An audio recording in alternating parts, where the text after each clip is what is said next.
ہمیں تو تیرا پتہ ہے، تو اپنی بات کر، تیرے اندر بھی کوئی چیز ہے کہ نہیں؟ ابا دادا تو سب کے بڑے ہیں، حضرت آدم کی اولاد ہے تو حضرت آدم نبی تھے، تو باپ دادا تو سب کے بڑے بڑے ہی ہیں، بات یہ ہے کہ اپنی بات کرنی چاہیے نا۔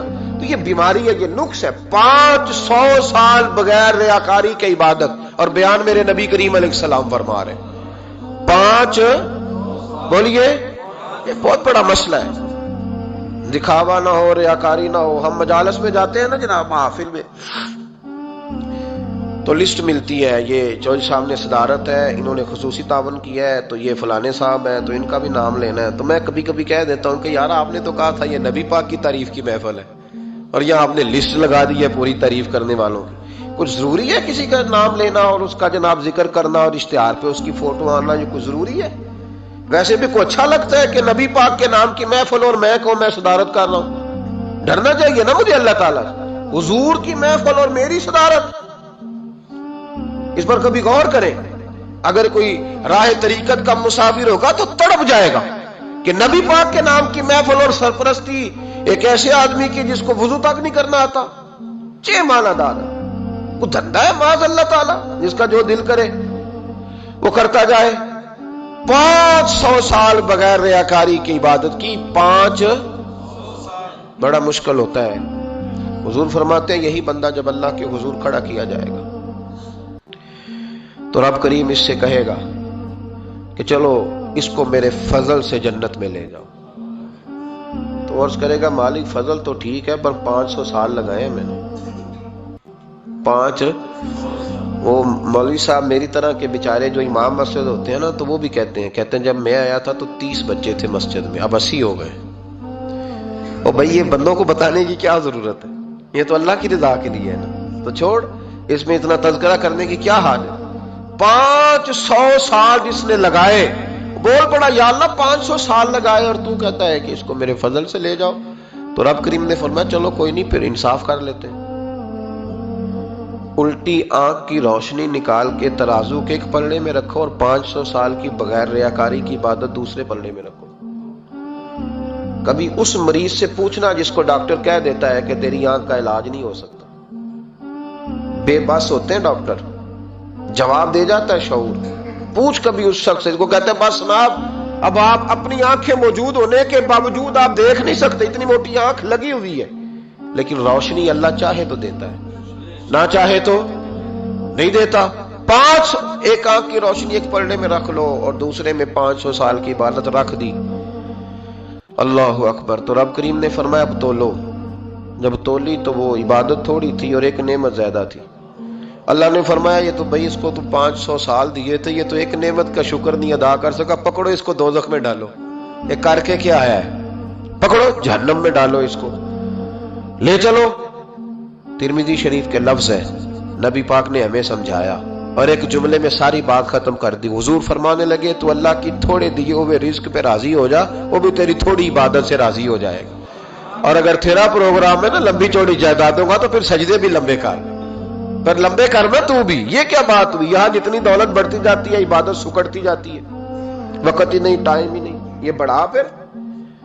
تو جب دوزخ میں جانے لگا نا تو پھر خیال آیا، تو حضور فرماتے استغفار کرنے لگا، کہنے لگا اللہ میں بھول گیا تھا، اللہ مجھے غلطی لگ گئی، استغفار کر رہا۔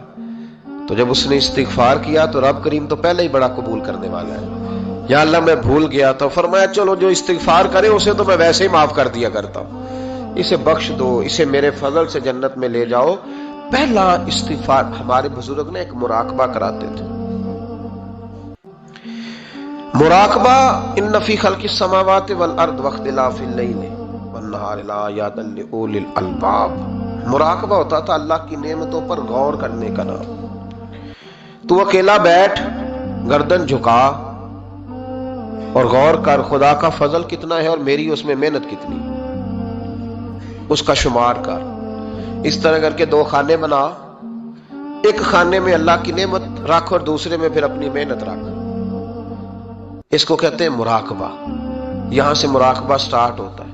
اور اگر تو شکر ادا کر رہا ہے تو پھر ٹھیک ہے، ورنہ پھر استغفار کر، پھر اللہ کے حضور معافی مانگ، پھر اس کے حضور آہوزاری کر، پھر اس سے کہہ کہ وہ معاف کرے۔ ہم لوگ یہ والا مراقبہ نہیں کرتے، اس لیے جو چیز ہے وہ تو میرا حق تھا، مجھے فٹافٹ دوسری بھی چاہیے۔ استغفار کریں اس لیے کہ ہم شکر ادا صحیح طور پر کر سکے۔ پھر اس کے بعد دوسرا استغفار اس وقت ہوتا ہے اللہ اکبر کہ جب انسان باشعور زیادہ ہو پر بے عمل بھی اتنا ہی زیادہ ہو، اسے بھی استغفار زیادہ کرنا چاہیے۔ اب میرے سمیت کسی بھی آدمی کو چھیڑیں گے نا تو دنیا اور مافیہا کی وہ باتیں کرے گا، لیکن جب اس کا عمل دیکھا جائے گا تو کچا سا، پلپلا سا، کمزور سا۔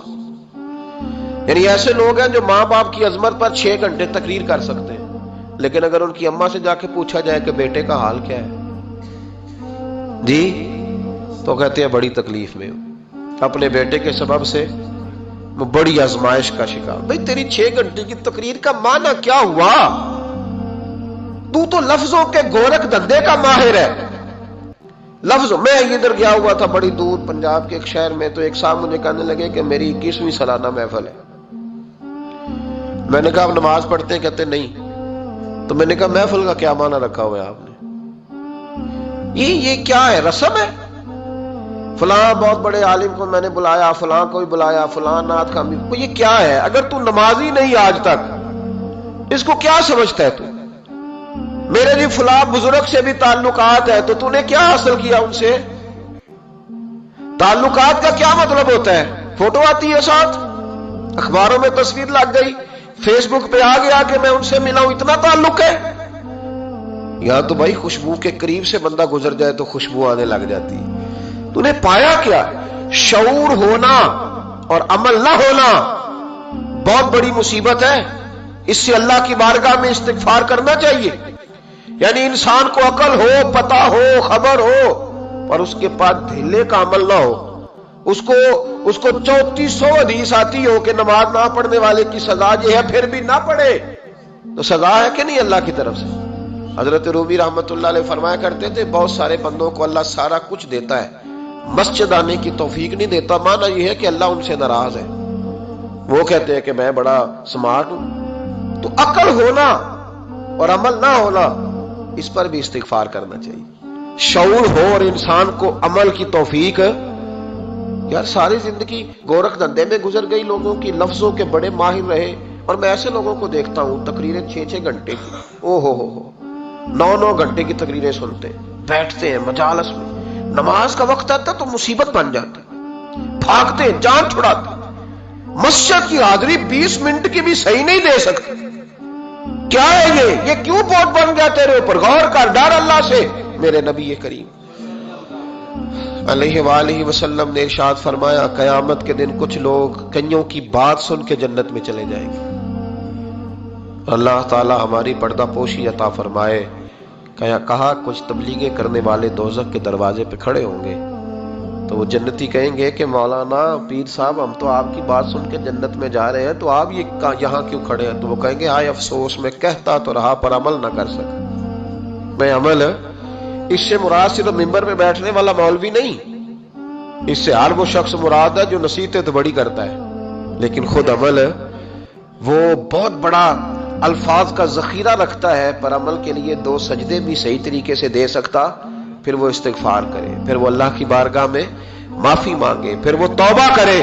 اس لیے کہ جو جتنا بڑا ہوتا تھا نا اس پہ خشیت بھی اتنی زیادہ طاری ہوتی، اس پر خشیت بھی اتنی جتنا۔ حضرت عمر فاروق رضی اللہ تعالیٰ عنہ کو زخم لگ گیا، شدید زخم لگا، آپ آ گئے، بڑی زیادہ خون بہ گیا ہے، بہت سارے صحابہ آپ کی گرد جمع ہو گئے، حضرت عبداللہ ابن مسعود بھی آ گئے، تو جناب عمر رونے لگ گئے۔ اب تو رونا آتا ہی نہیں لوگوں کو۔ حضرت محی الدین ابن عربی کہا کرتے تھے جس کو پورا ہفتہ ہو گیا نا وہ طریقت کا مسافر بھی، جاگ رہے ہیں آپ حضرات؟ کہتے تھے جس کو پورا ہفتہ ہو گیا نا طریقت کا مسافر بھی ہے، پر اللہ رسول کی یاد میں رویا نہیں۔ فرماتے تھے مجھے تو اس کے ایمان پر شک ہونے لگ گیا کہ 8 دن ہو گئے اسے خیال ہی نہیں آیا۔ حضرت عمر میدان میں جس شخص کے کبھی پاؤں نہیں لڑکھڑائے، اللہ رسول کی بات آتی تھی تو دریا بہتے تھے آنسو، یہاں حال ہی کوئی نہیں، خشک خوش جملے اور جناب موٹے موٹے تراشے ہوئے فکرے اور لفظوں کی ہیرا پھیری، اس کے علاوہ کوئی چیز نظر ہی نہیں آتی۔ حضرت عمر رونے لگے، آخری وقت ہے، تڑپ رہے ہیں، آنسو بہ رہے ہیں۔ حضرت عبداللہ ابن مسعود آ گئے، انہوں نے کہا عمر تیری ہجرت بھی بڑی باکمال تھی، تیرا اسلام قبول کرنا بھی بڑا ہی باکمال تھا، حضور بھی تجھ سے ہمیشہ راضی رہے۔ عمر تو روتا کیوں ہے یار؟ بات تو یہ ہے کہ جب تو نے خلافت سنبھالی تو پھر تیرے طریقے بھی باکمال ہی تھے، اور جب تو میدان میں اترتا تھا پھر بھی تیرے معاملات باکمال تھے، اور جب تو مال غنیمت بانٹتا تھا پھر بھی تو باکمال۔ یار ہر موقع پہ تو باکمال تھا تو جاتے دفعہ روتا کیوں ہے؟ ان کا استغفار دیکھو، ان کی توبہ دیکھو۔ حضرت عمر پھر رو پڑے، کہنے لگے عبداللہ لوگوں کو میری نیکیوں کا پتہ ہے، گناہوں کا تو نہیں نا پتہ۔ وہ تو میں جانتا ہوں یا میرا مالک جانتا ہے نا، نیکیاں تو سب کے سامنے، پر من آنم کے من دانم جو اندر چھپے ہوئے گناہوں کے ڈھیر ہیں وہ تو میں جانتا ہوں۔ کہا تو نے میرے کلمہ پڑھنے سے لے کر میری حکومت تک میری ساری نیکیاں گنوائی ہیں، اب دعا کر میرے لیے کہ رب میری نیکیاں اور بدیاں برابر برابر کر دے، مجھے درجہ نہیں چاہیے، بس اللہ مجھے معاف کر دے۔ درجوں کی ضرورت نہیں ہے، یہاں تو لوگ درجات لے کے بیٹھے۔ حافظ کہتا ہے کہ میں جتنے آیتیں ہوں گی اتنے میرے درجے بلند ہوں گے، پہلے درجے والا کام تو کوئی کرنا۔ مولانا کہتے ہیں کہ نور کے ممبر پہ بیٹھوں گا، بھائی پہلے بتا نور کے ممبر کی طرف تیرا سفر بھی جاری ہے کہ نہیں؟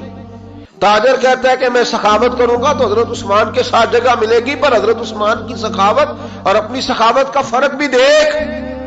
مجاہد کہتا ہے کہ میں نبی پاک کے جہاد والے صحابہ کی پشت پہ رہوں گا تو پہلے اپنے کام تو دیکھ، اور جب ساری باتیں سمجھ میں نہ آئے تو پھر اللہ کی بارگاہ میں استغفار کر، پھر بیٹھ۔ بڑے لوگ استغفار کرتے، معافی چاہتے، اور یہ استغفار پھر اتنا کرم کرتا، اتنی آسانی کرتا، اس قدر بہتری کرتا کہ وہ مانگ تو اپنے گناہوں کی معافی رہے ہوتے تھے اور اللہ رحمتوں کے دروازے کھول دیتا تھا، اللہ ان پر کرم کے دروازے۔ حضرت امام حسن کے پاس ایک شخص آیا، حضرت امیر معاویہ بھی بیٹھے تھے، تو اس نے امام حسن سے آ کے کہا کہ حضور اولاد نہیں ہے، کوئی دعا کر دے۔ توجہ ہے میری بات پر؟ اب بھی لوگ پیروں کے پاس آتے ہیں نا ماشاءاللہ سے، اللہ خیر فرمائے، تو پیر صاحب اگر وظیفہ بتائیں تو وظیفہ چونکہ پڑھنا پڑتا ہے وہ کام مشکل ہے، زیادہ تعویذ تو پیروں نے بھی اب ماشاءاللہ بڑی ترقی کر لی، انہوں نے بھی تعویذ چھپوا کے رکھ لی ہے۔ کون لکھے اتنے تعویذ، جو کہ ہر مرید کو تو تعویذ چاہیے، انہوں نے نا جی تعویذ پکے چھپوا لیے، کچھ نے مورے بنوا لی ہیں۔ دیکھتا رہتا ہوں، میرا شعبہ ہے نا، میں دیکھتا رہتا ہوں کہ مور لگائی، اس کو باندھا، اللہ خیر کرے۔ تو اب وہ نفسیاتی معاملہ ہے، ظاہر ہے 100 بندہ تعویذ لے کے گیا تو 1.5 کو تو فرق پڑے گا ہی نا بیچ میں سے، تو جس کو فرق پڑ گیا اس کا فیس بک پہ دے دیا کہ یہ میری کرامت ہے جی، تو جس کا نہ پڑا جی جڑے محرم راز حقیقت دے او تے راز حقیقت کھول دے ہی نہیں، اے جنہ ویکھیا نہیں او کرن گلاں، جنہ ویکھ لیا او تے بول دے ہی نہیں۔ ہمارے ایک حضرت تھے تو ان کے پاس ہم بیٹھے تھے، نیک آدمی، تو تعویذ دیا تو مرید کہنے لگا حضور دوبارہ کب آؤں؟ کہنے لگے فرق پڑ گیا تو آ جانا، نہیں تو کہیں اور چلے جانا۔ اس لیے کہ شیخ عبدالعزیز دباغ رحمت اللہ علیہ کے ایک مرید نے کہیں تنقید کر دی تھوڑی سی، یہ لفظ بس نا بہت بڑے ہیں، ان کی میں تشریح نہیں کروں گا، جتنے جملے اتنی بات کر کے بیت جاؤں گا، ان کی تشریح نہیں ہو سکتی، یہ ان کی توضیح نہیں ہو سکتی، کچھ تفصیل نہیں ان کی ہو سکتی، یہ جملے بڑے، میں کوئی تشریح نہیں کروں گا۔ اس نے کہا کہ حضور فلاں فلاں فلاں فلاں جگہ مجھے پریشانی ہے آپ کے حوالے سے، تو آپ فرمانے لگے میں نے کون سا باندھا ہوا ہے، نہیں سمجھ میں بات آتی تو کہیں اور چلا جا، باندھ کے رکھا نہیں، دروازے کھلے ہوئے کہیں اور چلا جا، ختم ہو گئی بات۔ تنقید کرنے کی ضرورت چھٹی، اس لیے کہ وہ لوگ بت نہیں بناتے تھے کہ بس ادھر ہی پوجا کرنی ہے کہ کہیں اور نہیں جانا، یہ چھوڑے ہے نا ہمارے یہاں چکر چلا ہوا، میرے علاوہ کہیں اور نہ جانا۔ شیخ عبدالوہاب شرونی فرمایا کرتے تھے یہ تو نقص ہے تیرے اندر کا، یہ تو تیرے اندر کا نقص ہے، اگر تو قابل ہوتا تو کہتا جا سنگیا سارا زمانہ دیکھا، اگر کوئی میرے جیسا ملا تو چلا جانا، اور اگر میری طرح کا نہ ملا تو پھر کہیں اور جا دیکھا سارا۔ وہ بھائیوں کیا چکر ہے، وظائف لوگ پوچھتے تھے تو ان پہ عمل کرتے تھے، وہ چیزیں فائدہ دیتی۔ حضرت امام حسن سے آ کے وظیفہ پوچھا، اس شخص نے کہا حضور اولاد کوئی نہیں تو وظیفہ بتائے، تو آپ نے فرمایا استغفار پڑھا کر، کیا کر؟ اس نے کہا ٹھیک ہے، تو حضور پھر میں دوبارہ کب آؤں؟ تو امام حسن کہنے لگے بے اولاد ہے نا تو، استغفار کا وظیفہ بتایا نا؟ کہا ہاں۔ فرمانے لگے اب اس وقت آنا جب اللہ تجھے 10 بیٹے عطا کرے گا۔ کتنے؟ 2 4 نہیں، 10 ہی کہہ دیے۔ تو حضرت امیر معاویہ رضی اللہ تعالیٰ دیکھا، کہنے لگے حسن اتنا بڑا دعویٰ، آپ فرمانے لگے میں نے کہہ دیا نا تو اللہ فضل کرے گا، ہاں ہاں اللہ خیر کرے گا، خیر ہو جائے گی۔ وہ شخص کئی سالوں کے بعد آیا، کئی سالوں کے بعد، تو حضرت امیر معاویہ کو بھی ساتھ لایا، کہنے لگا حضور اللہ کے فضل سے اللہ نے 10 بیٹے عطا فرمائے، پورے 10 ہی اللہ نے دیے۔ تو حضرت امیر معاویہ کہنے لگے جناب بات تو آپ کی سچی ہو گئی، پر مجھے بھی بتائیں یہ وظیفہ کہاں سے لیا؟ فرمانے لگے قرآن پاک سے، سورہ نوح کی 10، 11، 12 آیت پڑھو، اللہ فرماتے ہیں تم استغفار پڑھو، میں تمہاری بیٹوں سے بھی مدد کروں گا، مالوں سے بھی مدد کروں گا۔ تو میں نے استغفار بتائی تھی اور قرآن میرے اللہ کا ہے، رب کا وعدہ جھوٹا ہو سکتا؟ فرمایا 10 بیٹے ملنے تھے، میں نے کہہ جو دیا تھا۔ وہ میرے بھائیوں یاد رکھیں، استغفار اللہ کی رحمت نازل کر۔ ایک ہوتا ہے خوف، ایک ہوتی ہے خشیت۔ خوف والے لوگ توبہ کرتے ہیں، خشیت والے استغفار کرتے ہیں۔ ایک ہوتا ہے خوف، ایک ہوتی ہے خشیت والے استغفار کرتے ہیں۔ نبی کریم علیہ السلام نے فرمایا میں دن میں 100 مرتبہ استغفار کرتا ہوں، دن میں۔ توبہ والا کہتا ہے کہ میں بھول گیا تھا، مجھے معافی مل جائے، اور خشیت والا کہتا ہے میرا یار ناراض نہ ہو جائے، وہ استغفار ہی کرتا رہتا ہے، وہ معافی مانگ۔ حضرت رومی نے مثال دی ہے، فرماتے ایک عورت تھی تو بھیک مانگا کرتی تھی، ایک دن بادشاہ کے دروازے پہ بھیک مانگنے گئی تو بادشاہ کو پسند آ گئی، اس نے نکاح کر لیا۔ 20 کنیزائیں اس بی بی کے پاس تھی خدمت کرنے کے لیے، روٹی دینے کے لیے، کپڑا دینے کے لیے، لیکن وہ ہر وقت روتی رہتی تھی، ہر وقت روتی۔ ایک سمجھدار کنیز کہنے لگی کہ ملکہ اب تیرا درجہ بہت بڑا ہے، تو ہر وقت روتی رہتی ہے، معافیاں ہی مانگتی رہتی ہے ہر وقت، کون سی ایسی نعمت ہے جو تیرے پاس نہیں؟ تو وہ کہنے لگی اس لیے تو روتی ہوں۔ کیا مانا؟ کہنے لگی اس لیے روتی ہوں کہ میں اس قابل نہیں تھی جو مجھے مل گیا، کہیں میرے سر کا سائیں ناراض نہ ہو جائے، وہ کہیں بگڑ نہ جائے، مجھے پتا ہے کہ میں کیا تھی اور مجھے کہاں تک پہنچا دیا، میں روتی اس لیے ہوں کہ کبھی کہیں وہ ناراض۔ حضرت عمر اس لیے روتے تھے کہ کہیں مصطفیٰ ناراض نہ ہو جائے، حضرت ابو بکر اس لیے تڑپتے تھے کہ کہیں اللہ کا فضل روٹھ نہ جائے۔ یہ جو مولا علی اپنے کمرے میں بیٹھ کے زور زور سے استغفار پڑھتے تو اس لیے نہیں کہ بڑے پاپ تھے جن کی معاذ اللہ معافی مانگتے تھے، اس لیے کہ رب رسول کہیں ناراض نہ ہو۔ خشیت تھی کہ جہاں ہم پہنچے ہوئے کہیں وہاں سے واپس۔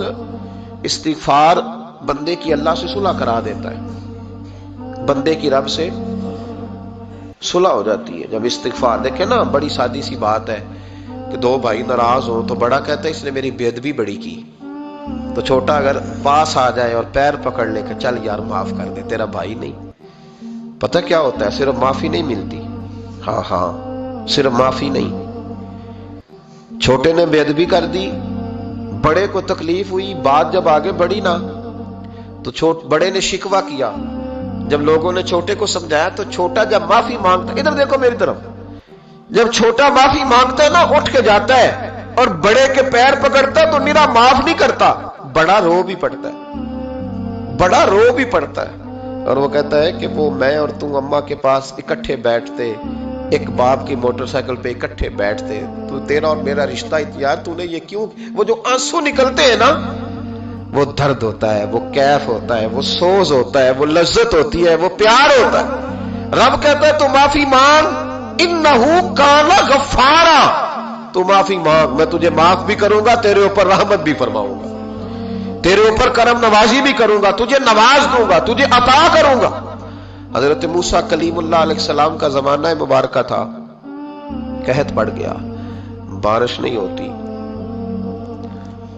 ہم لوگ نا اب تو خیر ہمارے پاکستان میں تو ٹیبل ٹاک ہوتی ہے، ٹاک شو ہوتے ہیں، ہمارے ہاں تو پتہ کیا جاتا ہے کہ بارش ہو کیوں نہیں رہی، پھر اس پہ یہ ہوتا ہے کہ دھواں بڑا چڑھ گیا ہے، حالات بڑے خراب ہیں، فلاں ایسے ہو گیا، قحط کا۔ ہم تو اسباب تلاش کرتے رہتے ہیں نا جی، فوگ بہت زیادہ ہے، فلاں چیز ایسے ہے، فلاں چیز ایسے ہے، ہم تو یہ تلاش کرتے رہتے ہیں۔ وہ لوگ یوں نہیں کرتے تھے، وہ سیدھے جا کے مصلوں پہ بیٹھتے تھے، اس لیے کہ وہ کہتے تھے جب رب چاہتا ہے تو پھر کوئی چیز کسی چیز کو روک سکتی، وہ سیدھے مصلے پہ بیٹھتے۔ اعلیٰ حضرت فاضل بریلوی رحمۃ اللہ علیہ کے پاس ایک مولانا محمد حسین آئے، وہ فلکیات کے بڑے ماہر تھے، تو اعلیٰ حضرت نے فرمایا ذرا ستاروں کا حساب لگا کے دکھاؤ بارش کب ہوگی؟ کہنے لگا پورا مہینہ تو نہیں ہوگی، تو اعلیٰ حضرت رحمت اللہ علیہ فرمانے لگے کہو کہ میرا علم کہتا ہے مہینہ نہیں ہوگی، اللہ چاہے تو ابھی ہو سکتی ہے۔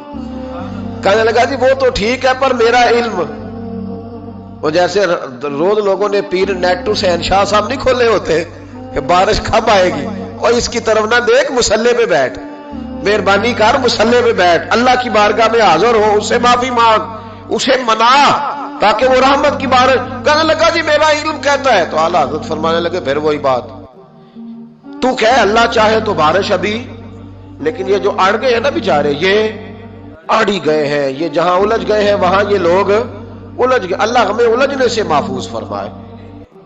تو اعلیٰ حضرت اٹھے تو فرمایا ٹائم کیا ہوا ہے گھڑی پہ؟ کہنے لگا جی 12۔ تو اعلیٰ حضرت نے گھڑی گھمائی، اب کیا بج گیا؟ کہنے لگا 4 بج گئے۔ فرمانے لگے بج گئے نا 4۔ کہنے لگا جی آپ نے گھڑی گھما جو دی ہے۔ فرمانے لگے اللہ بھی جب چاہے تو ستارے گھما دیتا ہے، اللہ بھی ستارے گھما دیتا ہے بارش۔ کہنے لگا جی وہ تو ٹھیک ہے پر مہینہ نہیں ہو سکتی۔ اڑا ہوا بندہ، اس کا کوئی علاج ہے جو اڑ جو جائے، اس کے لیے قرآن کہتا ہے وَإِذَا خَاطَبَهُمُ الْجَاهِلُونَ قَالُوا سَلَامًا، اسے سلوٹ کرو دور سے، اسے کو تو جان اور تیرا۔ کہنے لگا جی ہو نہیں سکتی پورا مہینہ۔ فرمانے لگے یار تو جا اپنا کام کر۔ وہ شخص کہتا ہے میں نے دروازہ کھولا اعلیٰ حضرت کا، کمرے سے باہر نکلا تو تیز بارش ہو رہی، واپس آیا تو میں نے کہا احمد رضا یہ عقیدہ کہاں سے لیا ہے؟ فرمایا دروازہ مصطفیٰ سے لیا ہے صلی اللہ علیہ وسلم۔ تو یاد رکھیں کہ اللہ کو منانا چاہیے، استغفار کرنا چاہیے، اس کی برکات۔ حضرت موسیٰ ساری قوم کو لے کے نکل گئے۔ آؤ بھائی میدان میں اللہ کی بارگاہ میں استغفار کریں اور بارش کا سوال کریں، بارش مانگے۔ جب باہر نکلے دیر تک دعائیں ہوتی رہیں تو حضرت موسیٰ علیہ السلام کو رب کریم نے وحی فرمائی کہ موسیٰ آپ کی قوم میں نے ایک شخص ہے جس کو 40 سال ہو گئے نافرمانی کرتے، اس نے رب سے صلح نہیں کی۔ کتنے لوگ ہیں؟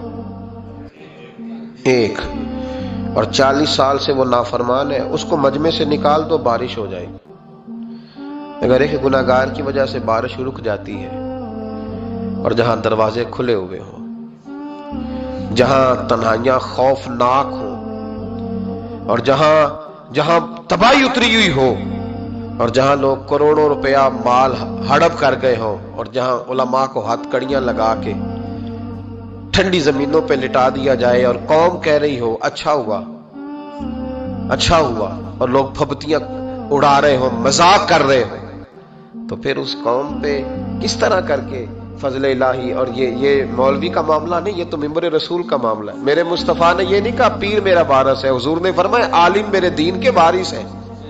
ہاں حضور نے فرمایا جس نے عالم کے چہرے کا دیدار کیا سمجھے میں نے اپنے نبی کی زیارت کی ہے۔ لیکن یہاں تو خیر یہ عنوان نہیں، ورنہ میں اس پر جاتا ہے۔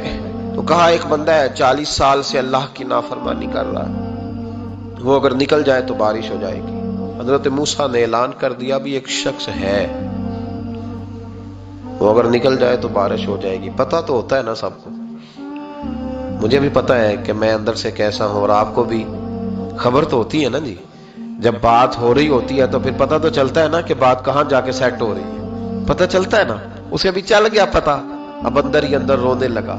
اور دیکھو امام رازی اور امام غزالی دونوں نے لکھا ہے کہ اس درد سے رویا، اس درد سے کہ ادھر والے کو بھی پتہ نہ چل جائے، مجمع کے اندر کھڑا ہے اور ادھر والے کو بھی استغفار، دیکھو ادھر والے کو بھی پتہ نہ چل جائے اور ادھر والے کو بھی کہیں ہجوم میں غم میں بھی توہین نے ضبط غم نہ ہوئی۔ ہم اس احتیاط سے روئے کہ آنکھ نم نہ ہوئی، ہجوم میں غم میں بھی توہین نے ضبط غم نہ ہوئی۔ ہم اس احتیاط سے روئے کہ آنکھ نم نہ ہوئی، روئے بھی پر کسی کو آنسو نہیں دیکھنے دیے۔